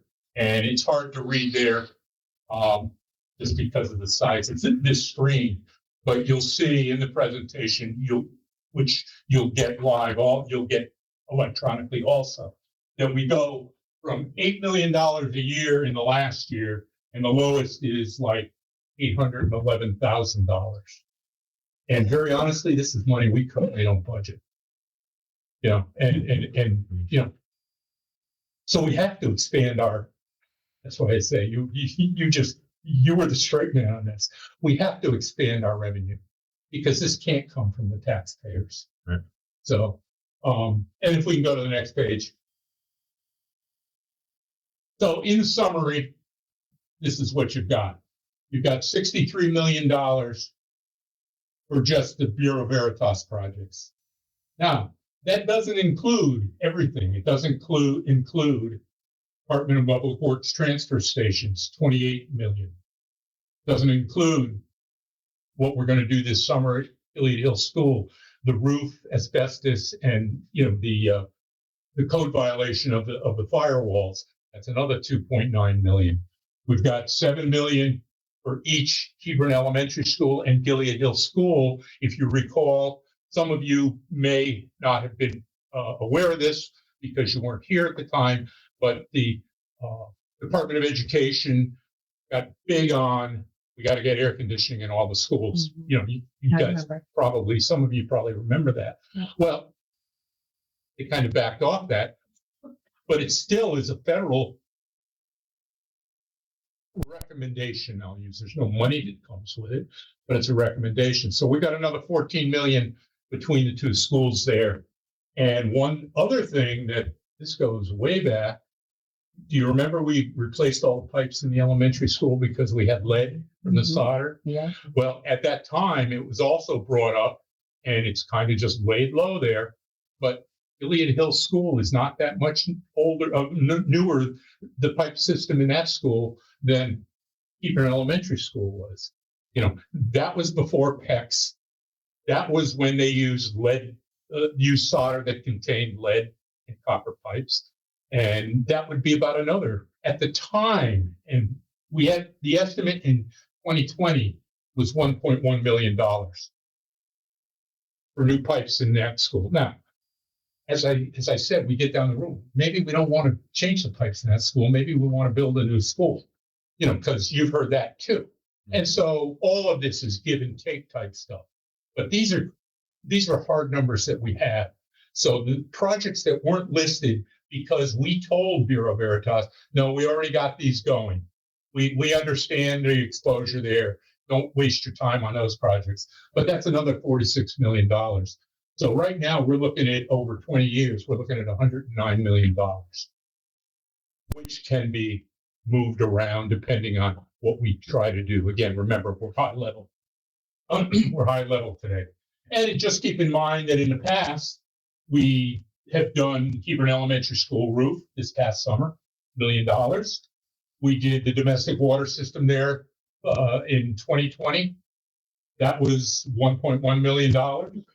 And we just did the library roof a couple of years ago for another $370,000. So over, in the last 5 years, we've only spent $2.4 million in major project type stuff. Get down to the bottom. If we take the 109 million divided by 20 years, we've got an annual exposure of about $5.4 million. So, and I don't say that to try to scare anybody, but we need to, as has been said by you folks, we need to start doing things differently and thinking differently. Yeah. So if we can go to the next page. Donna attended a meeting with me and Elaine. We met this gentleman, Glenn Clocko. Glenn is remember? Yeah. I see you smiling. Bristol, right? This guy is so funny. He tells jokes all the time, but he's a very, very bright, very, very intuitive person, especially when it comes to finance. He's been finance director in West Hartford. He's been finance director in Bristol. He goes all over the state doing dog and pony shows because he's been there. He knows how to do things. And one thing that he said, and with all his jokes and all his levity, he got serious at the end. And he said 3 things every town should have in their budget planning. They should have a contingency fund. That's for the current year, for any unknown expenses. We don't have a contingency fund in our budget. We kind of use fund balance for that. So we're somewhat there. Said you ought to have a sinking fund. Sinking fund is just the fund that you're putting money into all the time, and then your professionals are determining what truck needs to be replaced when, what else is on those lists. What are our capital projects? And that's kind of what our capital project fund is, our $75,000 and over. And then the third thing he had, and it's the thing we don't have, is a bonding plan. And the bonding plan is there to cover major projects, the projects we're talking about, a new firehouse, a new school, major issues with your roads. And that has to be calculated into your revenue stream. Because as we said earlier, and it's not going to be the same number every year, but we said in the next 20 years, we need to come up with $5.4 million a year. And we don't have that today. And the most important thing he said, if you go to the last slide, is that these things need to be there and they must be funded every year. And I don't think I have to explain that. You folks are smart enough to get the gist there. So we're going to send you all the documentation tonight. And you can read it tomorrow. No, you can read it whenever. But we do need to start getting together and moving this forward and determine how we're going to plan for this. I think I spoke to every one of you members at Maple Fest when you came to the booth. And I think what I said to every one of you is we really have to have an overall plan. And you guys said the same thing to me. So we're here, Richard and I, our committee, which is only one more person right now, Wayne, we're here to talk to you and to work with you through there. And I'm going to let Richard finish it up. The points that I want to make is, and we got to thank you, Bureau Veritas. We made it a point to get the numbers distributed to the relative stakeholders. We heard very interesting comments back, but the 3 of us also very methodically went through the numbers. And some of the numbers we thought were woefully low. And we challenged Bureau Veritas. And you guys are right. Or no, this is how we approached it. Or there were situations where you guys are terribly high, like now made reference to the brick replacement at Hebron Elementary School on the entire facade. And the rater said, yeah, there was, the evaluated architect said, yeah, it was only one small area. And I said, it's a small area and you're misconstruing what you're saying. So please take it off the list. So I wanted to, it wasn't that we just collaboratively got it when we took it basically. The other thing that the committee finished, as per your direction, we finished the RFQ RFP for architectural services on evaluating the 2 elementary schools, and that's been done. But just as we finished it, we started to double back looking at this, and I think we need to ask the town council, do they want us to just go out and get that kind of master plan for the 2 schools out? Or do we want to expand it to pick up the other municipal facilities and retain an architect to kind of help us chart a path forward. We're not advocating either way. We're just, as I said in my letter to Andy, it's just a thought that came up amongst the three of us. We're willing to, if you need to mull it till the next time that Al and I are before you, that's fine. If you want us to expand it, or if you want us to just issue the RFQ agent to the schools, we're fine with doing that. Now, I will tell you that this was a very painful process. You're going to see dates in there 2023, and we didn't get this till 2025. And without going through the ugly details, what I want to do is I want to acknowledge Richard, Donna, and Andy. They really stayed on these people. I mean, if it were up to me at one point, I had said to Donna and to Andy, I said, I'd fire them and start again. But in the end, we got some good information here. And as Richard said earlier, they're not looking for business, but they are smart people and they had the right skills. So I think we've got a lot of good information to just, I hate to say start off, but we're really starting off, and we need some direction and some assistance from you guys as to how you want to see it go. So thanks very much for your time. We'll see you next meeting on the Public Works Department. Thanks, Mel. Thanks, Richard. Thank you. Any questions, comments, or do we just kind of want to absorb it and think on a few things? I'll open it to the floor. My only comment is that I know that, as the town entity, we are in charge of school buildings. However, I think that the school board and the superintendent and the business manager all have certain insight and expertise that when we start looking at this and, kind of what Richard and Mal were saying, do we need to make a decision on just the schools? Do we need to make a decision on town buildings? Do we need to make a decision as a whole package? I would like to confer with the Board of Education to see what their options are, because I'm not familiar with school construction rules, regulations, all that other fun stuff, because those can have a serious impact on our decisions. Correct. So I'm just throwing that out there as I feel that we should have some sort of meeting with both groups and even the Board of Finance. I was just going to say to discuss this from our different perspectives with our different expertise. Agree. Chief, that's a great point.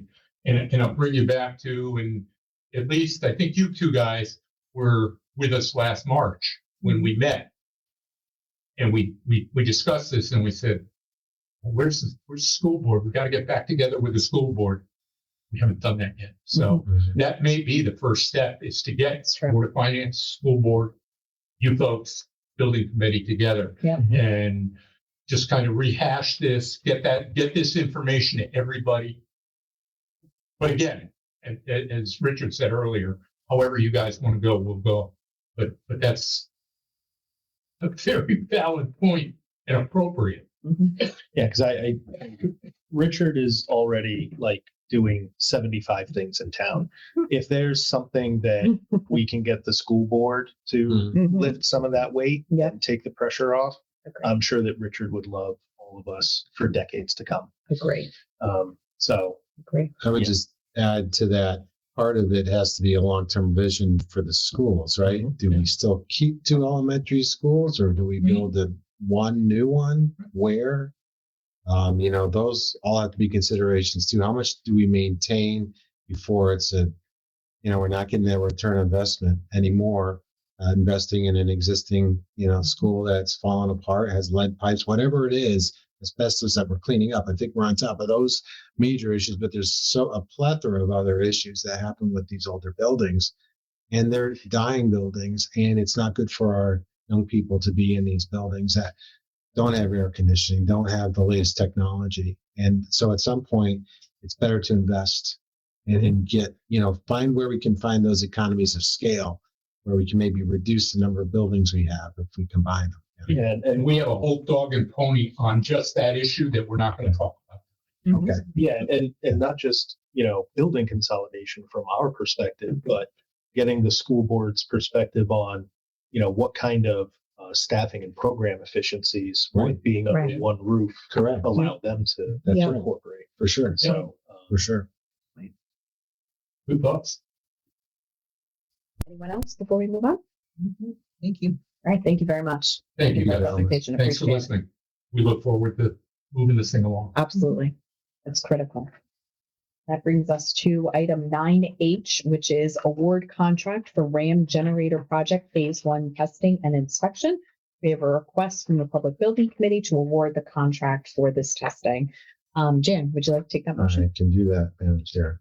Move that the Hebron Town Council award the contract for the RAM generator project, phase 1 testing and inspection to Tri-State Materials Testing Lab LLC of Berlin, Connecticut, in the amount not to exceed $9,500 for testing and inspections of building construction, and authorize Donna Lanza, interim town manager, to sign any necessary documents. Would Richard like to speak to this? Is there anything to add here or?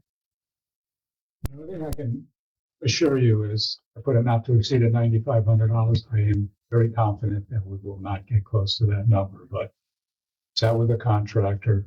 Let's paint the worst case scenario. I don't want to be embarrassed. I don't want to mislead the town council. So we just saw there was some of my notations on how I came up with a $9,500.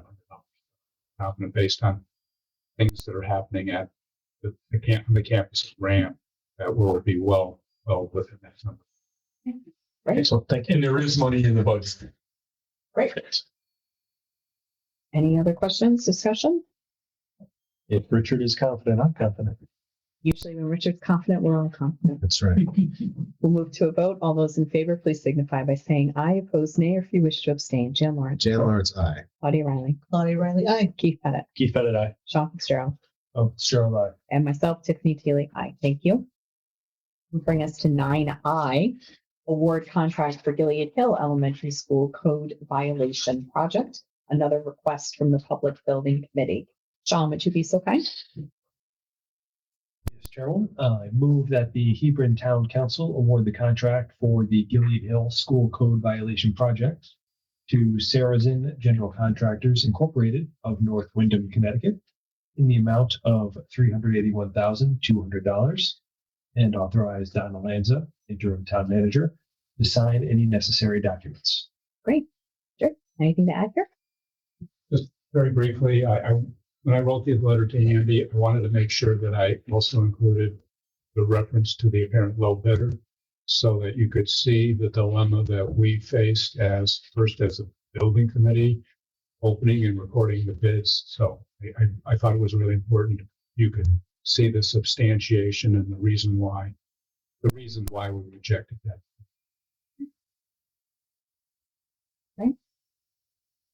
Any questions, further comments? Yeah, I know we had discussed it earlier in the evening, but low bidder does not always mean best for the town. No, it does not. That is true.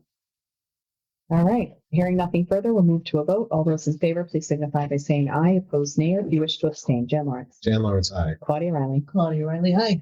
Keith Pettit. Keith Pettit, aye. Sean Fitzgerald. Sean Fitzgerald, aye. And myself, Tiffany Teely, aye. Thank you.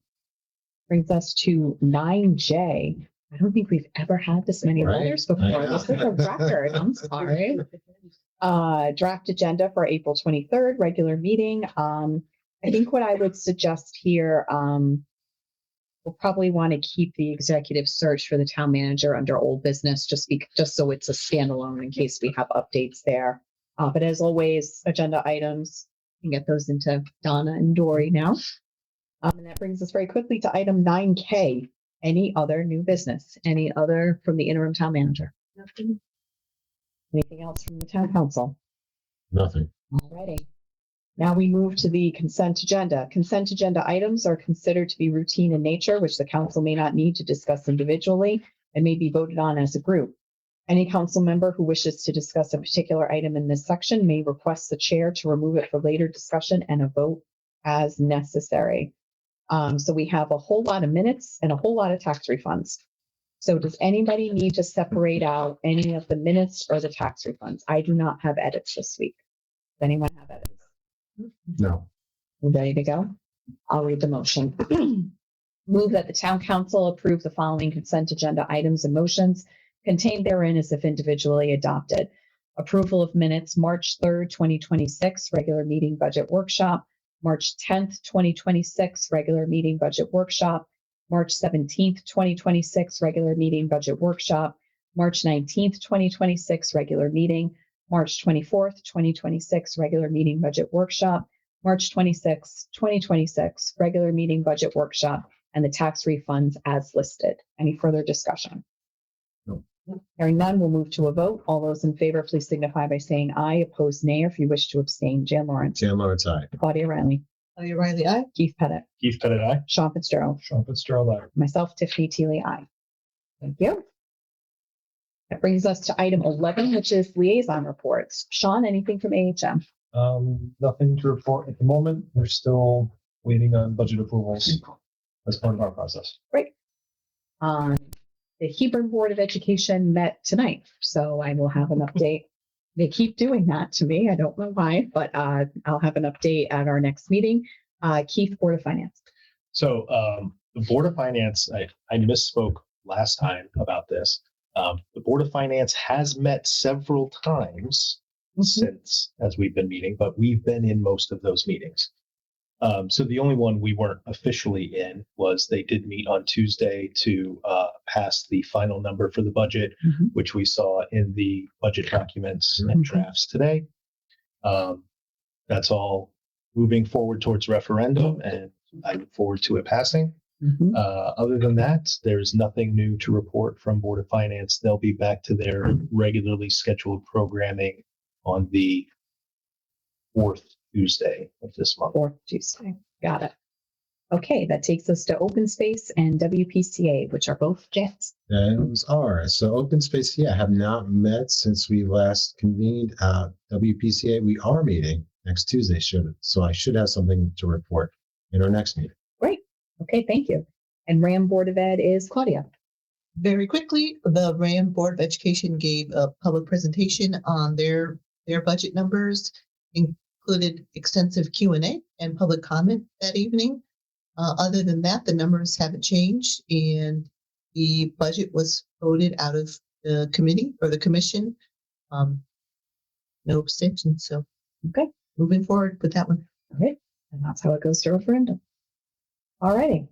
That brings us to item 12, which is public comment. So the same rules apply as before. We'll start with any in-person public comment. Okay, is there any virtual online public comment? Madam Chair, can you hear me? I can, Terry. May I have make a comment? You sure can. Madam Chair, thank you. Claudia and Jan, I haven't ever laughed so much when hearing anyone discussing serial numbers, ever. That was wonderful. Thank you. Donna, I can't express how happy I am that you are sitting in that chair right now. Thank you very much for your participation and your efforts. Sean? Thank you. You're welcome, Donna. Sean, I'm thinking you're hearing the loud outcry.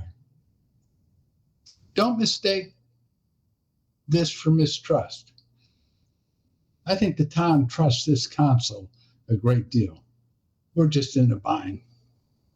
I trust this council to do what they think is best. And honestly, that's all I can ask of you. And I appreciate your efforts. Conversations on Facebook. I applaud those council members that participated in the last couple of months. And I applaud the conversation that you had right now and tonight. It's emerging as something that is a big force, something that I'm surprised at. Richard and Mal, thanks for your work. I don't know where this town would be without your hard work. And Mal, I know you didn't want to scare anyone, but you terrified me tonight. Thank you, Madam Chair, and thank you, council members. Thank you, Terry. Thank you, Terry. Any other online public comment? Great, quiet bunch. That moves us to an anticipated executive session. Counselor Pettit. Would you like to make the motion to go into executive session? Yes. I know you do. You can invite him with something. I'm